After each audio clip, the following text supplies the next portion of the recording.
Hello, hello. This is Tyson Farmer from TysonFarmer.com.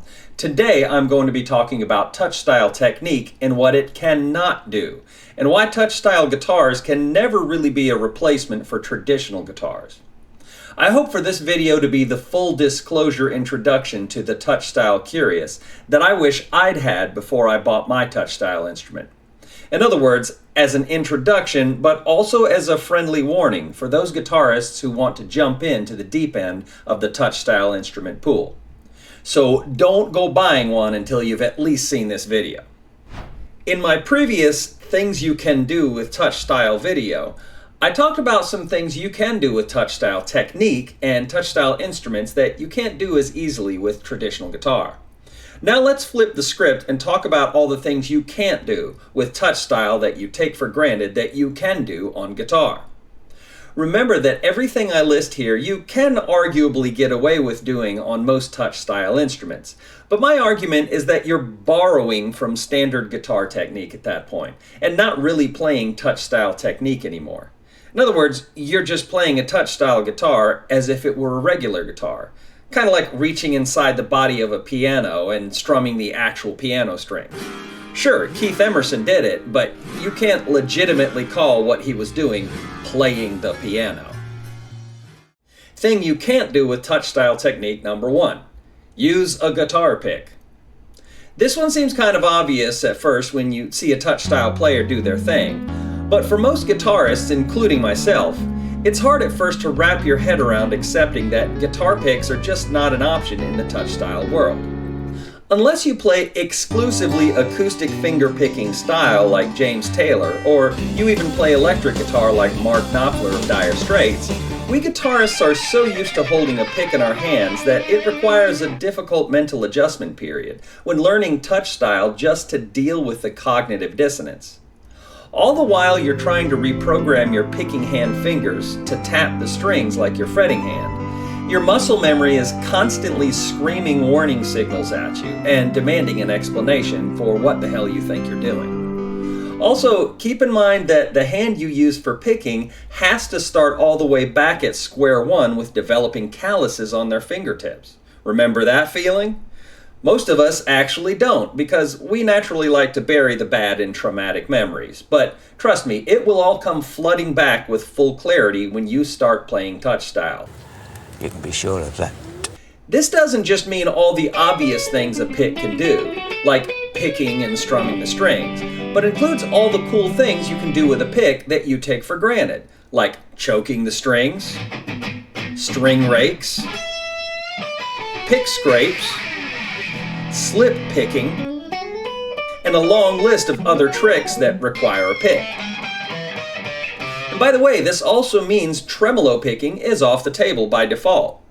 Tremolo picking is basically very fast alternate picking that creates kind of a cool machine gun effect you can use with notes, scales, and chords that sounds super cool and unique to the plucked instrument world. I'm also lumping classic rapid-fire finger bass picking to this discussion, as used by guys like Alphonso Johnson, Stanley Clarke, Mono Neon, and Rocco Prestia of Tower of Power. Now, in the interest of full disclosure, there is an exception to this factor, and his name is Kai Kurosawa. Kai Kurosawa has pushed Touchstyle technique forward by quite a few leaps and bounds in many ways. But one of the coolest things he does is pick his bass strings with the fingers of his bass hand to get more of a fat plucking tone to his notes. Although I started out on bass guitar and I'm confident with my picking technique, I've tried it on my war guitar and it's not as easy as he makes it look. However, Kai is kind of an outlier and special exception in this general discussion, and in pretty much most discussions you can have about Touchstyle in general. In any case, you can get good at a decent mock-up of repeating bass and treble notes with Touchstyle, but it's more of a keyboard-like technique and just doesn't sound quite the same. Yet another reason why keyboard players start out on square one with an unfair advantage. While we're talking about exceptions, you might think arpeggiating notes and arpeggio sweeps are off the table because, as guitarists, we use a pick for them. But since you can do arpeggios on a piano, and arpeggio sweeps are really just fast arpeggios, you can do those on Touchstyle. They don't have the same articulated pick sound, but you can still do them.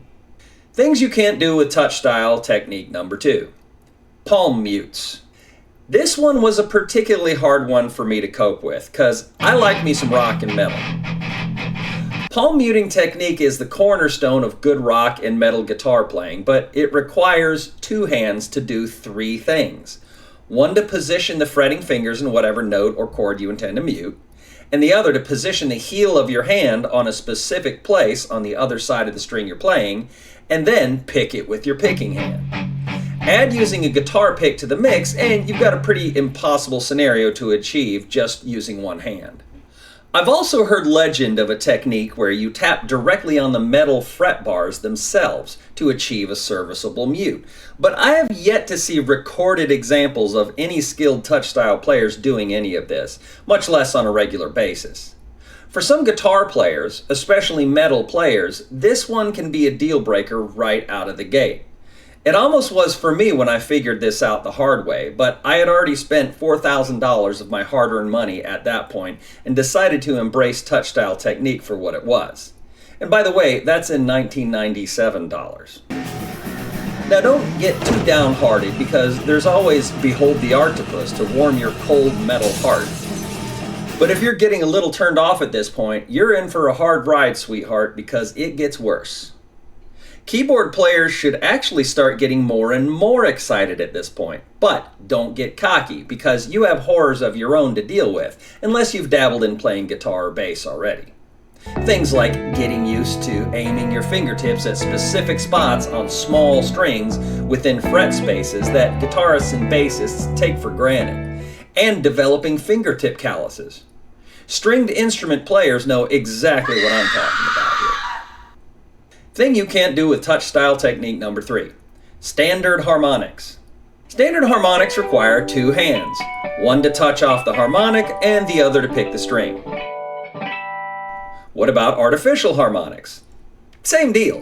One hand to hold the fret position and the other to touch off the harmonic and pick it at the same time. Clever trick, but still requires 2 hands.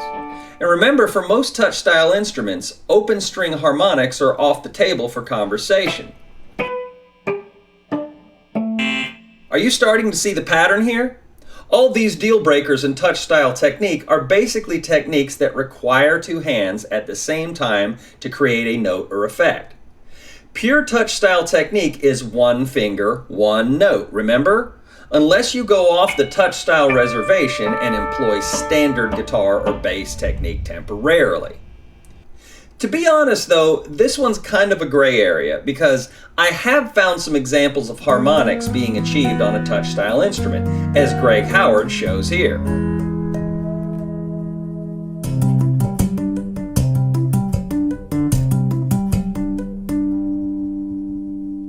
Thing you can't do with Touchstyle technique number 4. Pinch harmonics. Since pinch harmonics are essentially an artificial harmonic touched off with the thumb of your picking hand while using a pick, this one's an obvious tag-along to the last point. But even worse, because now a pick is required. You'd need one hand to hold the fret position, and the other to pick and touch off the harmonic at the same time. Thing you can't do with Touchstyle technique number 5. Finger picking. In traditional guitar finger picking technique, every one of your fingers except the pinky can now potentially act like its own guitar pick. You can get amazing sounds out of this technique, and the entire classical guitar world is built around this principle. But once again, it requires 2 hands per note.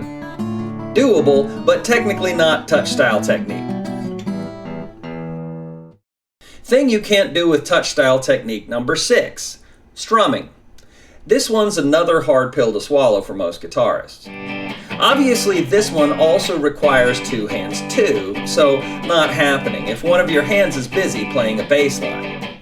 Now when I say strumming, most people think of this. Strumming big open chords on an acoustic guitar. However, strumming also includes this. And this. And this. Now, in the interest of full disclosure, there is an interesting exception for this one, and his name is, you guessed it, Kai Kurosawa. Notice he not only does little strums with his pinky, but also picks individual strings for arpeggiated chords with his other fingers. However, notice that his technique is more of a finger flick for a few strings and not the full sweep from the elbow strumming technique that we guitarists normally associate with strumming. And although I'm classically trained and confident with my finger picking skills, I've also goofed around with this trick on my war, and it's a hell of a lot harder than he makes it look.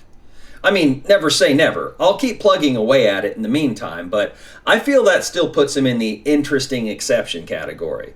And that's kind of where he lives already anyway. Thing you can't do with Touchstyle technique number 8. 7. Slap bass. Again with the two hands thing. Now, you can easily slap your open strings, so this one's kind of a gray area. Now, as usual, there is a special exception to this statement, and this time his name isn't Kai Kurosawa, it's Kevin Keith.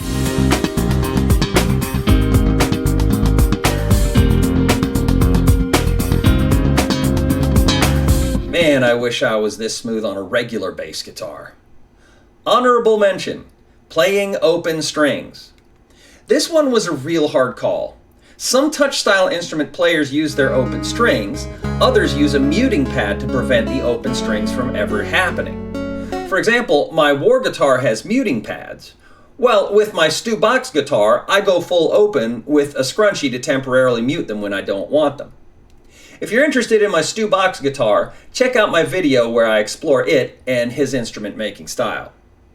Whenever you do a hammer on a standard guitar or bass, you create a note by starting with the string vibrating, essentially with a whiplash motion.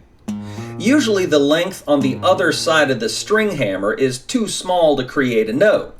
But if you do this while not dampening any other part of the string, it actually sets both sides of the string from the hammer point into motion, which can create an annoying ghost note effect. You're essentially hammering two notes into motion at the same time, with both sides of the string on each side of the tapping finger. Listen what happens on my acoustic guitar if I dampen the other side of the string. Then what happens when I don't?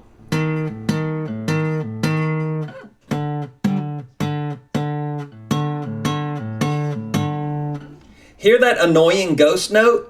For this reason, some advanced guitar and bass players who do a lot of tapping and slap bass even put a scrunchy hair tie on their guitar neck so they can slide it on for certain tapping and bass slapping techniques and slide it back past the nut when they want the open strings again. Example without the fret wrap.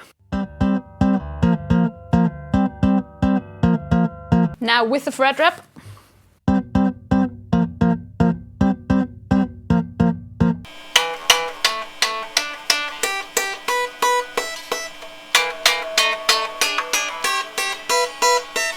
Many Touchstyle instruments have active pickups that are even more sensitive and can potentially pick up on these ghost notes even more.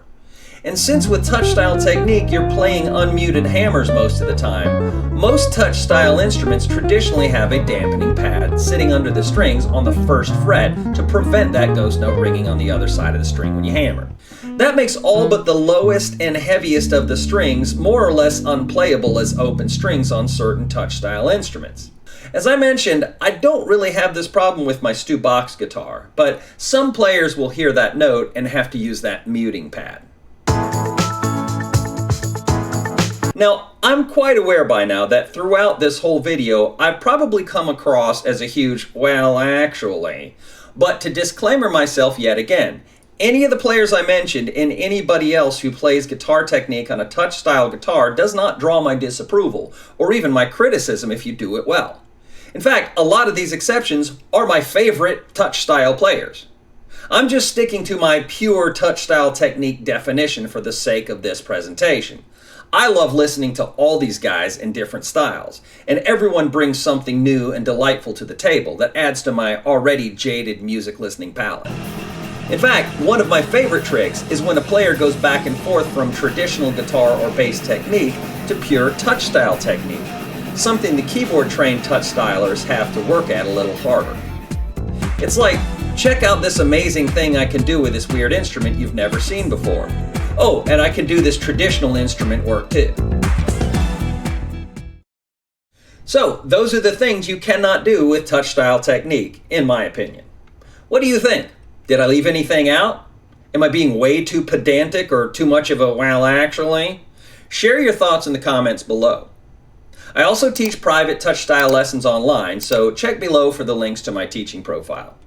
This is Tyson Farmer from TysonFarmer.com. If you want to dive deeper into music theory concepts or even just improve your technique, speed, and song playing chops on guitar, bass, touch-style guitar, ukulele, banjo, or vocals, check out my online teaching profile using my link in the comments below.